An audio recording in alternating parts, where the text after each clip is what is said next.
I still remember the exact moment my sister walked out of that apartment, because it was the last time I saw her as someone who still believed I would choose her over anyone else, and the worst part was that I didn't even hesitate before proving her wrong. We were standing in the kitchen, surrounded by things that used to feel like home, but that night everything felt unfamiliar, like we were no longer two sisters trying to protect each other, but two people who had stopped speaking the same emotional language a long time ago.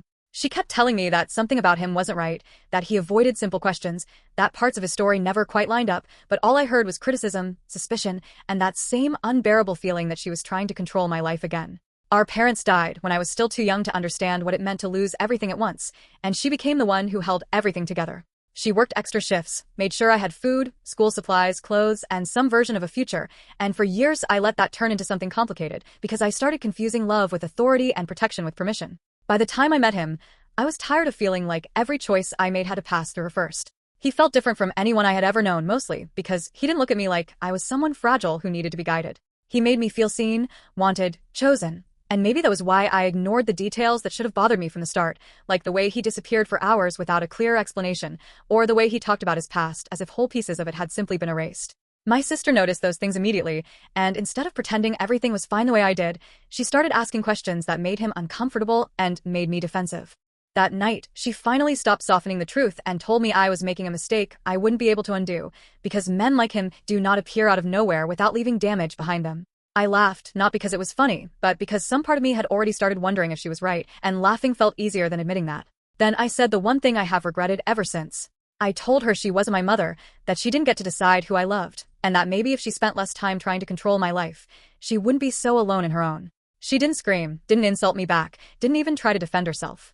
She just looked at me with this quiet, stunned expression, like she no longer recognized the person standing in front of her, and then she nodded slowly and said, "Then I hope he's worth it."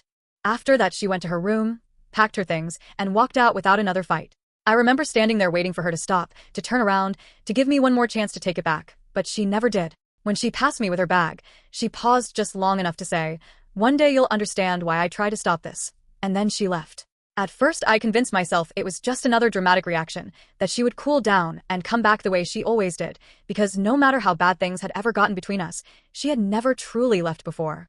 But this time she didn't answer my calls that night or the next day or the day after that, and the silence she left behind started to feel less like anger and more like absence.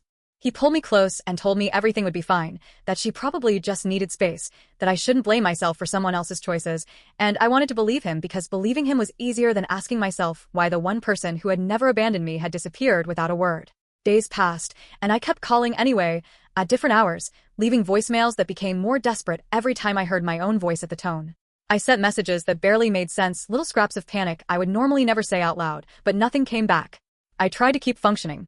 I went to work, replied to people, smiled when I was supposed to smile, but every time I came home and saw her room sitting there empty, something twisted inside me. Her things were gone, not just clothes and bags, but the small personal things too, the things you only take when you are not planning to come back soon, and that was when the first real crack opened in the story I had been telling myself. She hadn't stormed out impulsively. She had left with intention. When I asked him if he thought it was strange, he barely looked up from his phone before saying she had always been dramatic and was probably just trying to make everything about herself again, and for a moment, that explanation almost worked.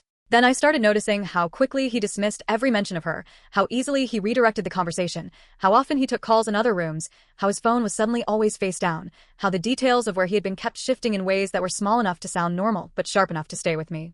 None of it was enough on its own, but together it formed a pattern I didn't want to look at too closely, because if he wasn't who I thought he was, then my sister had been right, and if she had been right, then everything I said that night became something I had to carry.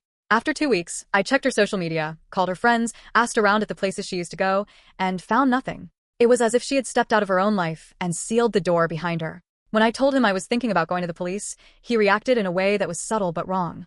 He said it was too soon, that going to the police would only make things worse, that if she found out I had done that she might never forgive me, and something in the way he said it felt less like concern and more like a warning. From that moment on, I stopped assuming she would come back on her own and started wondering what, exactly, she had walked into when she left me behind. The message came late one night when I had almost exhausted myself into silence. It was an email from an address I didn't recognize, with a subject line that said only, "Look closer." There was no text in the body, just a zip file sitting there like something heavy and deliberate. I almost didn't open it, because some part of me already knew that once I did, there would be no going back to the version of my life I had been trying to protect. Inside were dozens of folders labeled by date, all carefully organized, and the moment I opened the first one I understood that this was not random. There were photos, screenshots, receipts, pieces of a timeline put together by someone patient enough to document everything. Then I saw him. My boyfriend. Standing outside a building I had never seen before, walking in and out on different days in different clothes, moving like that place belonged to some part of his life he had deliberately hidden from me. I opened folder after folder, and the pattern only became clearer. This wasn't one strange coincidence that could be explained away with good timing and a believable lie. Someone had built evidence, layer by layer, making it impossible to dismiss. Then I opened the video. It showed the same entrance, filmed from a distance. The door opened, he stepped out, and at first the person behind him was just a shape.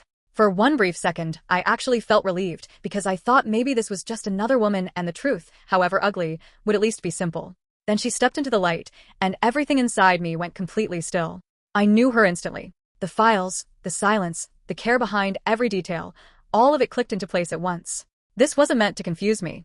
It was meant to force me to see what I had refused to see before, and before I could fully admit it, I already knew who had sent it. I didn't tell him anything. I memorized the address, told him I was going out, and left before I lost my nerve. The whole way there I kept trying to come up with a harmless explanation, something that would let me walk back into my old life afterward and pretend nothing had changed, but the closer I got, the less believable that fantasy became. I stood across the street for a moment staring at the building from the photos, trying to prepare myself, and then I crossed over and knocked.